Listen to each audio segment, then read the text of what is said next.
All the rest, they're still afraid to enter this room, too traumatized to come to grips with it. Why do you think Cabbage wanted you to play so many games with her? She wanted you to remember what happened here, and now you're talking to a potato, and obviously, you're not remembering anything. Goodbye. For now. And you see, that's what happens when you talk to a potato instead of me. Here, you may not remember, but I certainly do, so let me fill in those blanks. Hello, Internet! Welcome to Game Theory, the show that would never think of eating its friends, because it doesn't have any. But hey, you could become a friend of the channel by hitting the subscribe button. Don't worry, you're not within stabbing distance or anything, so everyone wins. Last time, we began to dissect the tasty lore hidden inside of Cooking Companions, a game that begins as your classic dating sim visual novel and ends with an anime knife fight set in the basement while an audience of sentient vegetables root you on. Also, cannibalism. A lot of cannibalism. And although that was already plenty, there's even more going on beneath the surface. Last time we discovered that our 4 companions were actually refugees escaping from Ukraine during the horrible famine known as Holodomor. We also figured out that we play as the old hag Baba Yaga, a character from Slavic folklore who asks you one question and then eats you when you answer wrong. Spoiler alert, these guys answered wrong. But even that doesn't appear to be the whole story. Although we appear to be the Baba Yaga, it seems like there might have been more Baba Yagas before us. There's one key line from our talking vegetable friends that makes it seem like if we lose, our cannibalism companion Karen will take our place. Chumpettes, we can't allow Karen to take over the cabin. Plus, inside the cabin are hidden notes that date back hundreds of years to the late 1700s, leading me to believe that maybe we haven't actually been here forever as the Baba Yaga, but instead are possessed by the spirit of her, a spirit that has passed from person to person over the decades. That at least was my theory. My initial theory! But could I prove it? What actually drew us into this cabin? What is our backstory? Well, to explain all of that and to truly understand what's going on inside of this game beyond just the feast of flesh, we have to talk about the Chompettes.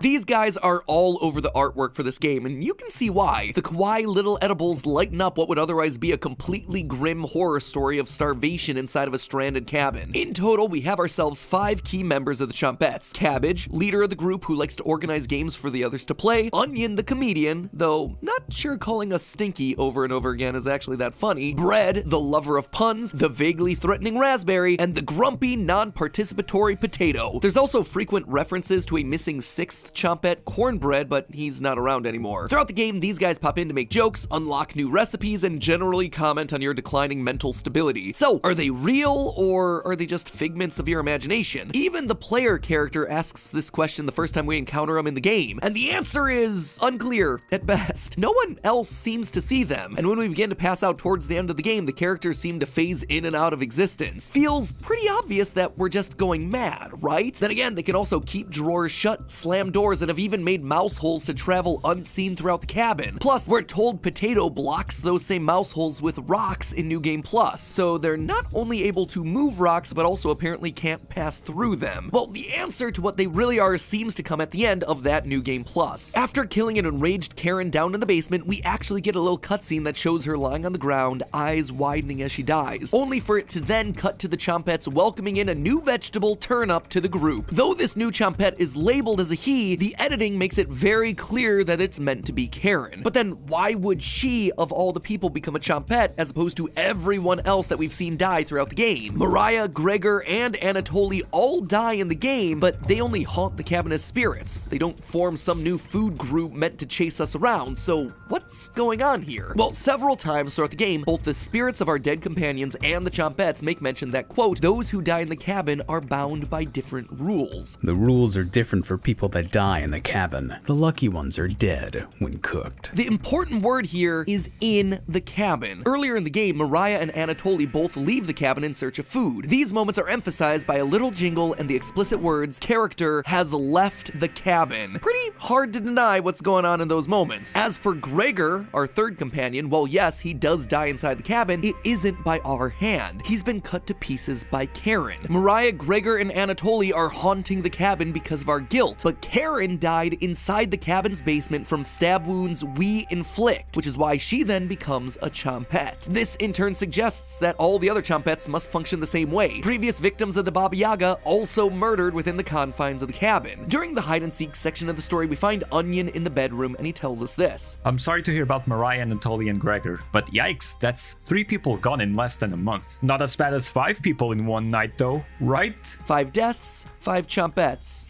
Pieces seem like they're falling into place. We even get this line from Onion during the fight with Karen in the basement. Just finish this in one swift motion, like with Potato. We killed Potato in one move, something that Potato confirms during his ending. Looting it from my corpse and hiding it in a drawer. Murder and theft in one day. Wait, what? His knife? So far we've seen Cabbage refer to it as our knife, and we only ever asked Karen to give us back our knife, but it was originally Potato's? This is where things really start to get interesting. I mentioned last time how Potato really is the oddball of the group. While all the rest are willing to play along with Cabbage's games, Potato regularly stays silent, or else kills the moment with an offhanded comment, bringing everyone crashing back down to reality. In one of the game's many endings, he says that you should both leave the cabin to feast on all the people of local towns together. He also is the one that gives us the slaughter stew recipe, the only outright cannibalistic recipe in the game. On top of all of it, during one of his survival lessons is an in-depth analysis of the Harris-Benedict equation, which calculates how people starve to death. You know, a totally normal, not serial killer-y thing to do at all. And if none of that was explicit enough, Potato even says, I wouldn't miss a killing for the world. This was his cabin. Potato was the Baba Yaga before us. Remember those notes that I've been mentioning from around the cabin? The ones that you can only get on certain days in certain places after multiple clicks? Well, the last note we get tells us this. June 26, 1862. Another body of a child was discovered within the city of Zakopane, with the remains stuffed into a barrel full of potatoes. This marks the 4th victim by the butcher of Zakopane in less than a month. Potatoes, you say? That's not the only connection to our good friend Potato either. During the Chompette cooking courses, another post-game mode made available after you get your first ending, while the others are reminiscing about school, Potato tells us that he dropped out of grade school so he could work at the butcher, to which Bread replies, Explains everything so far. Potato was the butcher of Zakopane. As Onion says, I wouldn't call it a change of heart, because it never really had one, Potato. And we know we can't be the butcher. Based on another of the hidden notes inside of the game, we know the butcher was at one point summoned to court. But as Potato himself says, It's a shame you never went to trial for anything. But then, who are we? How did we get involved in all this? Well, we were part of the original group of kids that become the Chompettes. During the final fight, Bread asks us a very interesting question during our fight with Karen. Why did we come here again?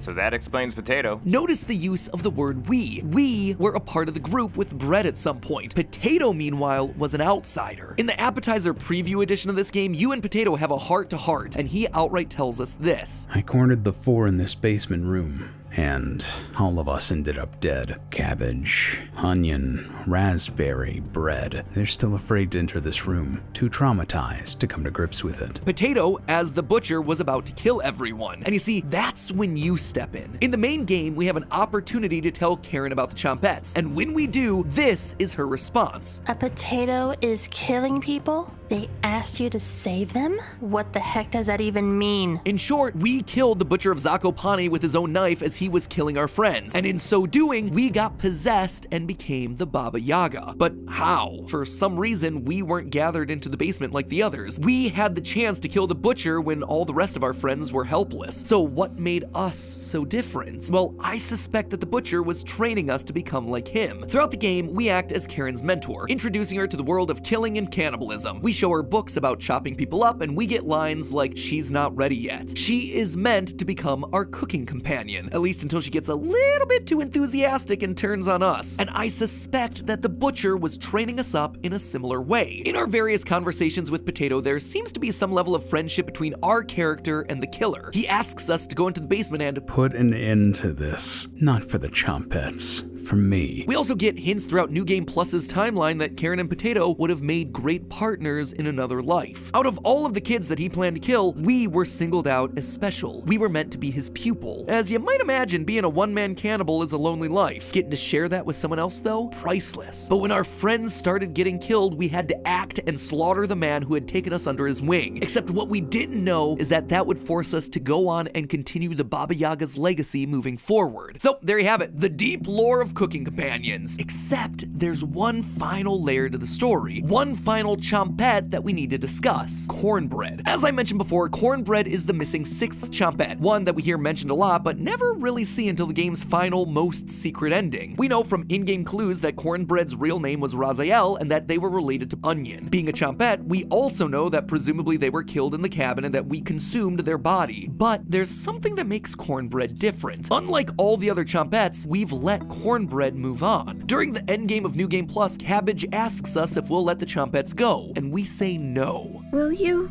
let us go? Someday, maybe. And yet for some reason, we've allowed cornbread to pass on. Why? Well, we know at some point that we've actually stopped killing. During the postgame, Potato asks us this: How many generations died brutally at your hands before you gave up? Was it your arthritis that stopped you?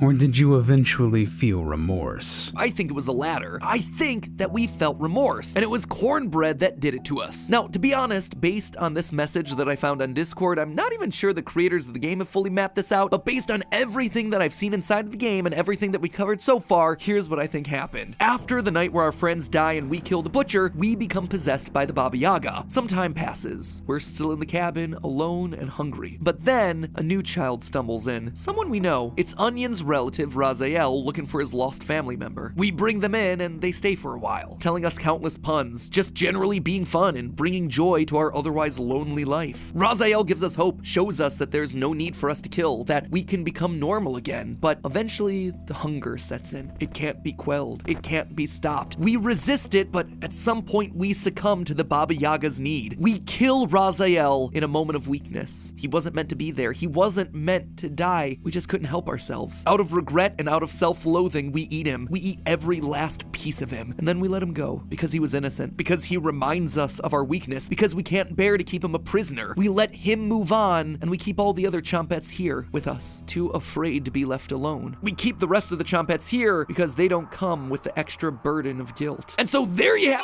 oh, the developer just tagged us in a tweet. Wonder what this is about.